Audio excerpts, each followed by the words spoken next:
Õige varsti mäed lõppesid ning me lendasime taas metsade, põldude ja tillukeste külade kohal. Isa ütles, et meil on vaja värsket vett ja seepärast me maandusime väikesel metsalagendikul, kus voolas oja ning täitsime oma nõud. Aga kuna oli juba õhtu, ei viitsinudki isa enam edasi lennata, vaid ütles, et ööbime täna õige siinsamas. Paneme telgid üles, teeme lõkke ja jätkame teekonda homme hommikul. Meie Pipoga olime muidugi väga rahul. Üle hulga aja magasime jälle maa peal, mitte õõtsuvas lennukis. Korjasime oksi ning onu Klaus süütas tule. Isa otsis lennukist välja telgid. Meil oli kaasas 2 telki, üks suur ja teine väike. Selles pidime magama meie Pipoga. Isa pakkus küll, et me võime tulla ka tema juurde suurde telki, sest onu Klaus kui vana rännukoer magas nagunii alati lageda taeva all ning seetõttu oli suures telgis ruumi küll ja küll. Aga mina arvasin, et meil on Pipoga omaette lõbusam. Kavatsesin nimelt Pipole öösel tondijutte rääkida, et näha, kas ta neid ka kardab. Isa poleks lubanud mul seda teha, ta oleks kohe öelnud, ära kiusa väiksemat. Isa on vahel kummaline. Ta nagu ei mäleta, et tegelikult just tema oligi see, kes mulle need tondijutud selgeks õpetas. Kui ma olin pisem, armastas isa ikka mulle unejutuks tontidest jutustada. See oli põnev ja õudne ühe korraga. Emale see ei meeldinud, ta ütles ikka, mis sa hirmutad last. Ja isa vaidles vastu, et ta ei hirmuta, vaid jutustab lihtsalt muinasjutte. No vat, ja mina tahtsin ka sel öösel Pipole neid muinasjutte jutustada, nii et omaette telk oli hädavajalik. Aga ma ei jõudnudki ühegi tondi jutuga algust teha, sest kui me olime telki pugenud ja ennast tekkide sisse mässinud, kuulsin ma kusagilt kaugelt imelikku häält. See oli nagu oigamine. Just selline hääl, mida võib teha üks tont. Mul hakkas päris jube. Pippo kuulis seda oigamist ka, aga ta on nii väike ja rumal, et ei tea tontidest midagi, seepärast ta ka ei kartnud, vaid ütles hoopis, kuule, keegi oigab, lähme vaatame, mis tal viga on. Ma ei tahtnud Pipole tunnistada, et minu arust pole just tark tegu öises metsas tonti otsima minna. Võtsin julguse kokku ja ronisin Pipo kannult telgist välja. Isa ja onu Klaus juba magasid ning metsas oli nii pime. Aga järgmisel hetkel juhtus midagi väga kummalist.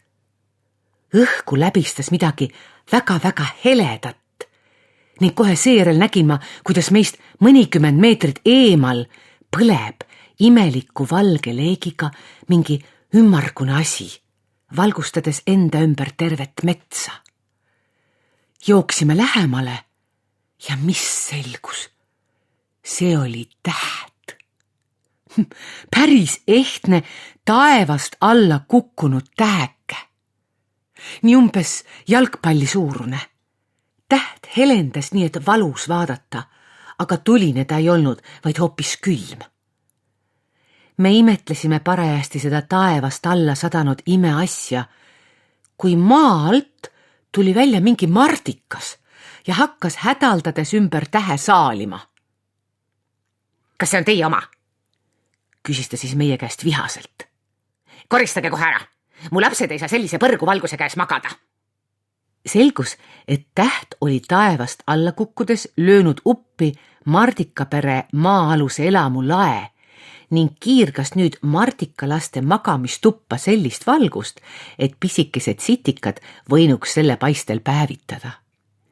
Tegelikult olidki mardikalapsed üsna rõõmsad, karglesid oma vooditel ja vahtisid kissis silmi oma uut laelampi, aga nende vanemad olid väga häiritud. Et neid aidata, veeretasime langenud tähe nende katuselt minema ja mardikad asusid tekkinud auku usinalt oksadega katma. Lükkasime tähe kõrval kasvava kase alla, kuid otse kohe algas ka selle otsas pahane kädin. Üks varblane pistis oma unise näo lehtede vahelt välja ja käratas. Praegu on öö ja ma tahan magada, viige jala maitse päikesid minema. Olime sunnitud tähte jälle edasi veeretama. Asi hakkas juba õige huvitavaks minema. kuhu me pidime selle õnnetu tähe viima. Keegi ei tahtnud teda, igal pool olid oma kiirgava palgega jalus.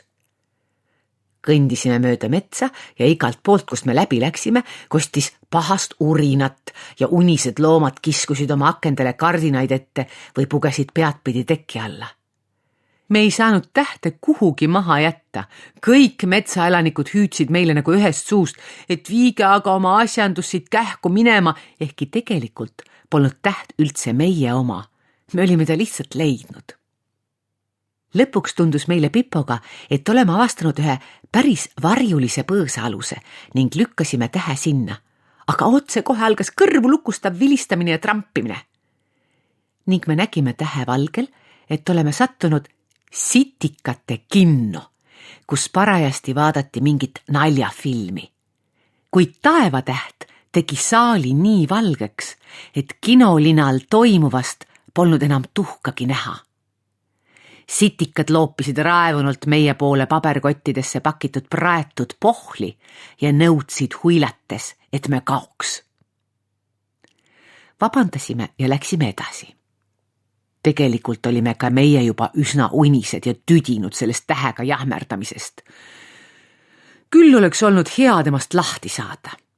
Ja siis ma ütlesin Pipole. Ei ole midagi parata, me peame tähe maha matma. Hakkasime auku kaevama ja peagi oligi täht mulla all ning metsaalune pime nagu varem. Ohkasime kergendatult ja tahtsime juba oma telki tagasi minna, kui maa alt korraga mingit müdinat kostis.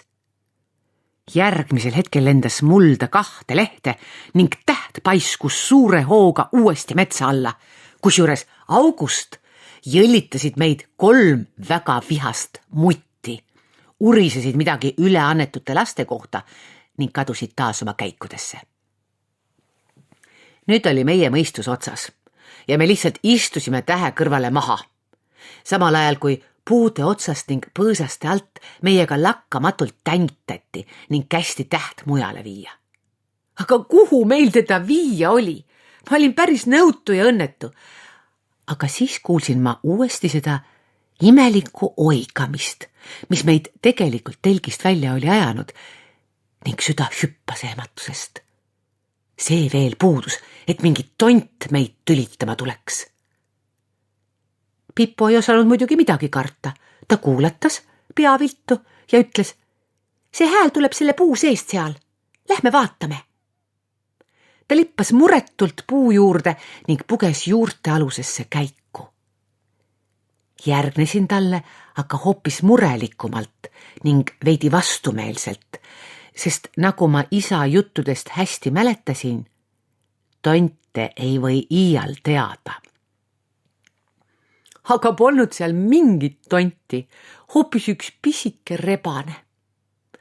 Ja ta ei oianud, vaid nuttis. Lihtsalt õõnes puu, mille all ta elas, andis tema häälele nii pentsiku kõla.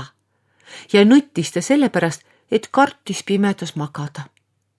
Küünlaid ei saanud ta põlema panna, kuna vana puu võib ju tuld võtta ja maha põleda. Nii ta siis kükitas oma voodis, padi kaisus ja muudkui töinas.